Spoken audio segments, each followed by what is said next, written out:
दोस्तों इस वीडियो में हम आपको सिखाएंगे भीम यूपीआई ऐप से किसी के बैंक अकाउंट में पैसा किस तरह भेज सकते हो, उसका क्या है प्रोसेस, पूरा कंप्लीट प्रोसेस इस वीडियो में हम आपको बताएंगे। किस तरह से आप अकाउंट नंबर, आईएफएससी कोड और बेनिफिशियरी नेम को डाल के पैसा भेज सकते हैं। पूरा कंप्लीट प्रोसेस इस वीडियो में बताएंगे। बस आप लोग इस वीडियो को लास्ट तक देख लीजिएगा तो डेफिनेटली आप लोगों को सारा प्रोसेस समझ में आ जाएगा। तो साइड में आप लोगों को मोबाइल का स्क्रीन दिख रहा होगा। सिंपली आपको करना क्या है, भीम ऐप से किसी के बैंक अकाउंट में पैसा भेजने के लिए आपको करना क्या है, भीम यूपीआई ऐप को ओपन करना होगा। तो चलिए दोस्तों हम भीम यूपीआई ऐप को ओपन करते हैं। आपको भी कुछ इस तरह से ओपन कर लेना है। जैसे ओपन कीजिएगा फर्स्ट टाइम आपसे फिंगरप्रिंट वगैरह मांगेगा, पहले फिंगरप्रिंट दे के लॉगिन हो जाइएगा। उसके बाद आपको कुछ इस तरह का इसका होम पेज आपको देखने को मिल जाएगा। आप बैंक अकाउंट में पैसा भेजने के लिए आपको करना क्या, यहाँ पे एक ऑप्शन दिखेगा पेमेंट एंड ट्रांसफर। इसी वाले सेक्शन में आपको दिखेगा सेकंड ऑप्शन में टू बैंक या यूपीआई या सेल्फ। इसका मतलब हो जाता है कि आप इसी से बैंक अकाउंट में भी पैसा ट्रांसफर कर सकते हैं किसी दूसरे के।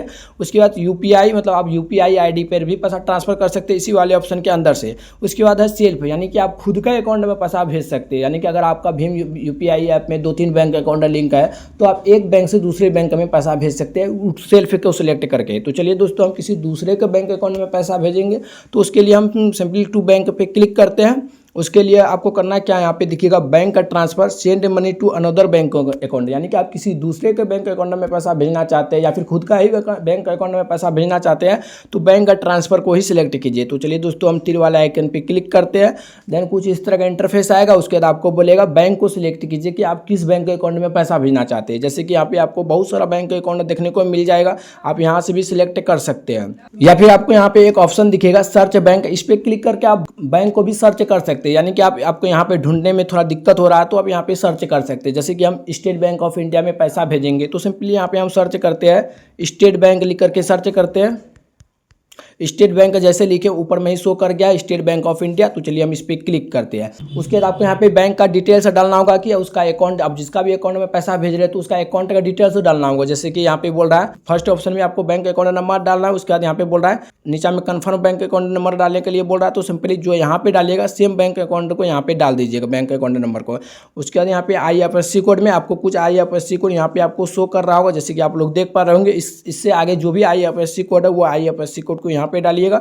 उसके बाद आपको यहाँ पे दिखेगा बेनिफिशियरी नेम, आप जिसका भी बैंक अकाउंट में पैसा भेज रहे हैं उसका बैंक अकाउंट में जो भी नाम है वो नाम आपको यहाँ पे सेम टू सेम डाल दीजिएगा। जो भी जिस भी तरह स्पेलिंग के साथ है वो नाम आपको यहाँ पे डाल देना है। उसके बाद आपको यहाँ पे एक टिक करने का ऑप्शन है। तो इस टिक करने का ऑप्शन का मतलब क्या होता है वो हम आपको बता देते हैं। जैसे कि यहाँ पे लिखा हुआ है save beneficiary details for future transaction. इसका मतलब हो जाता है कि अगर आप इसको इस पर टिक कर दीजिएगा तो ये डिटेल्स जो भी आप डाले वो सेव हो जाएगा। आपको बार बार कभी फिर दूसरे बार पैसा ट्रांसफर कीजिएगा तो आपको बार बार ये अकाउंट नंबर वगैरह डालना नहीं पड़ेगा, सिलेक्ट करके डायरेक्ट पेमेंट कर सकते हैं। तो चलिए दोस्तों हम सारा डिटेल्स को फिल करते हैं। उसके बाद हम आगे का प्रोसेस आपको बताते हैं। दोस्तों जैसे आप कंफर्म बैंक अकाउंट नंबर डालिएगा यहाँ पे ग्रीन टिक लग जाएगा। उसके बाद यहाँ पे लिखा रहेगा अकाउंट नंबर मैच। इसका मतलब है कि आप जो ऊपर अकाउंट नंबर डाले हैं वो नंबर आप यहाँ पे सेम टू सेम डाल चुके हैं, यानी कि सही सही डाला गया है। उसके बाद आपको यहाँ पे सारा डिटेल्स डालने के बाद तो चलिए हम इसको सेव करके रखेंगे। तो चलिए हम इस पर क्लिक कर देते हैं। उसके बाद आपको नीचे में दिखेगा वेरीफाई का बटन, सिंपली आपको इसी वेरीफाई के बटन पे क्लिक कर देना।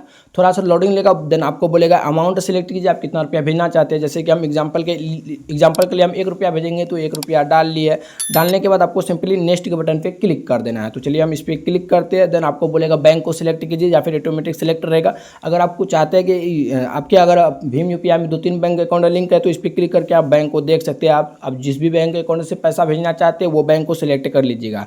तो हम ऊपर वाला से ही पैसा भेजेंगे तो इसी पे रहने देते हैं। देन नीचे में पे के बटन पे क्लिक करते हैं।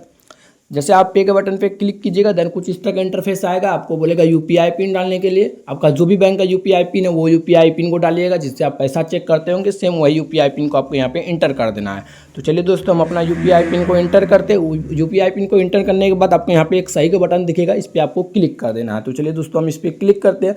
थोड़ा सा लोडिंग लेगा, आप देख पा रहे होंगे पेमेंट सक्सेसफुल हो गया, यानी कि हम जिसका भी बैंक अकाउंट में पैसा भेजे है उसका बैंक अकाउंट में चले गया है।